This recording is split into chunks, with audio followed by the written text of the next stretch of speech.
On est bien dans le canapé de France Info Soir, c'est presque notre moment préféré de la soirée. Je suis avec Youssef et on reçoit, comme d'habitude, un visage de la culture, une pépite, une révélation. J'en dis trop, j'en dis pas assez. Non, vous n'en dites pas assez, c'est Hugo Becker, c'est vraiment la nouvelle génération d'acteurs français. On vous a vu aux côtés de Clovis Cornillac dans la série Chef, qui a très bien marché sur France 2. On vous a vu aussi dans un gros succès au théâtre, qui était le cas Edouard Einstein. Vous donniez la réplique à Michel Jonas, qui était là la semaine dernière. Quel moment. Et là, ce soir, vous venez nous parler du Mobile Festival Film. Vous faites partie du jury. France Info est partenaire, donc on est d'autant plus heureux de vous recevoir. On ne dit pas qu'on est dans le jury, Youssef. Pardon ? On ne dit pas qu'on est dans le jury.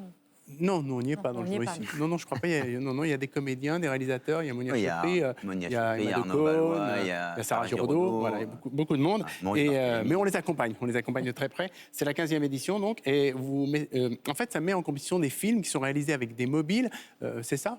Il y a 700 films de 81 pays. Oui. Effectivement, toute l'équipe du Mobile Film Festival essaie de... Le thème de cette année, c'est Act Now on Climate Change. Et donc, c'est destiné à interpeller, sensibiliser à l'international et les décideurs de tous les pays. C'est en partenariat avec les Nations Unies et avec 90 ONG. Le but étant de sensibiliser au maximum, et on ne le fait jamais assez. En fait, toute action est quand même bonne à prendre et positive sur le climat. C'est un hasard que ce soit en même temps que la COP25. Je crois pas, non. Non, c'est programmé ensemble. Exactement. Et c'est pour ça que vous avez accepté de faire partie du jury. Oui, c'est pour ça, parce que je trouve que, en fait, je vous avoue que moi, j'ai été sensibilisé à ce sujet il y a assez peu de temps, finalement, il y a quelques années, mais je dirais assez récemment, j'ai appris à connaître les tenants, les aboutissants du sujet. Et notamment, je trouve qu'on ne le sait pas assez, en fait. Donc je dis bravo à l'équipe du Mobile Festival et à Bruno Smadja de faire ça, parce que les gouvernements ne le font pas tant que ça. Je pensais à ça avant de rentrer en plateau avec vous. Je me disais, pour la sécurité routière, il y a eu des campagnes extraordinaires. Aujourd'hui, si je vous demande à partir de combien de verres vous pouvez plus conduire, vous le savez. Si je vous demande c'est combien un verre d'alcool, vous savez que c'est 0,2 grammes. Est-ce qu'on connaît le bilan carbone de chacun alors qu'en 3-4 chiffres, moi je vais vous les donner du coup, puisque j'ai un petit temps de parole. Mais en plus, il ne s'agit pas de culpabiliser du tout ou quoi que ce soit, mais simplement on en prend conscience. Moi j'ignorais ça totalement. Par citoyen français, c'est entre 10 et 11 tonnes qu'on fait aujourd'hui. Le groupe d'experts qui travaille sur la transition carbone, il propose qu'on passe à 4 ou 5 fois moins pour que ce soit à peu près durable. Et il faut savoir que, je vous donne un chiffre au hasard, un aller-retour Paris-New York, c'est 2 tonnes. Et on ne s'en rend pas compte, c'est colossal en fait, c'est colossal, et on ne nous le dit pas. 2 tonnes, c'est 15 arbres. Non, mais c'est les chiffres. On les traite, ces sujets. Vous les traitez, tant mieux. On les traite, mais vous avez raison, c'est pas encore intégré dans les mentalités, mais on en parle régulièrement. Mais bien sûr, et évidemment, et c'est super qu'il y ait plein de médias qui le fassent, mais je trouve que leur action, elle est utile, parce que sensibiliser encore, ça peut paraître un petit peu, aujourd'hui presque, on se dit, mais ça y est, on est au courant de ça.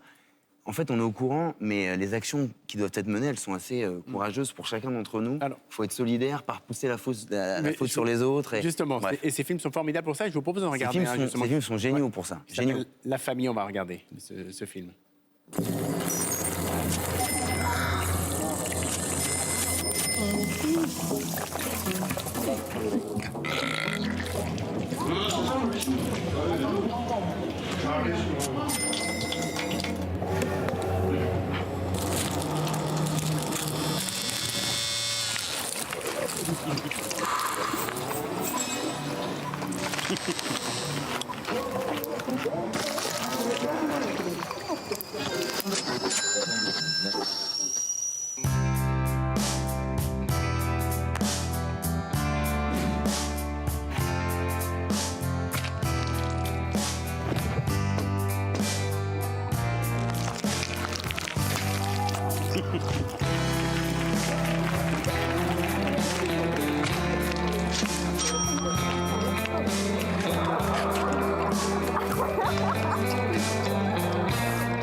Alors, ces films sont formidables. Il faut vraiment les voir sur YouTube et sur le site du Mobile Film Festival.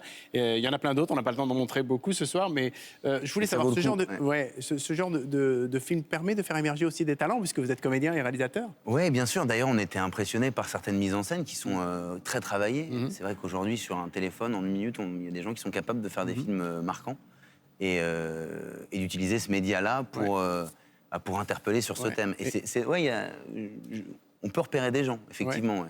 La remise des prix, c'est demain, donc je ne vais pas spoiler. Alors, il y en a un autre de 22 secondes, je veux qu'on le voit, qui s'appelle Le Cri. Allez, on le regarde.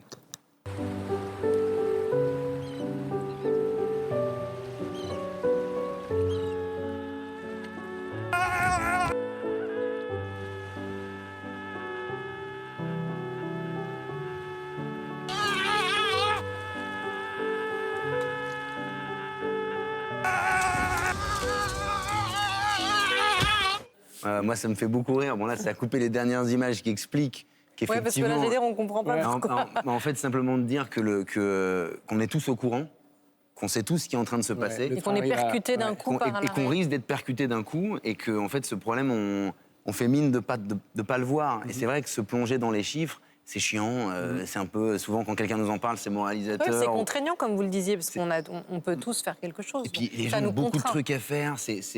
Moi, je crois vraiment que les campagnes de sensibilisation, elles doivent être faites aussi par les gouvernements. Quoi. Ouais. Ils l'ont fait sur plein de thèmes. Bien sûr. On doit le faire aussi là-dedans pour qu'on comprenne. Une fois que tout le monde aura pris conscience du truc, je pense qu'on sera beaucoup plus à même de changer les choses. Et je crois que c'est très, très urgent. Donc... Voilà, le plus vite sera le mieux. Alors, vous avez vu tous les films qui sont en compétition. Quelle impression ça vous a... J'ai trouvé... En fait, c'est assez...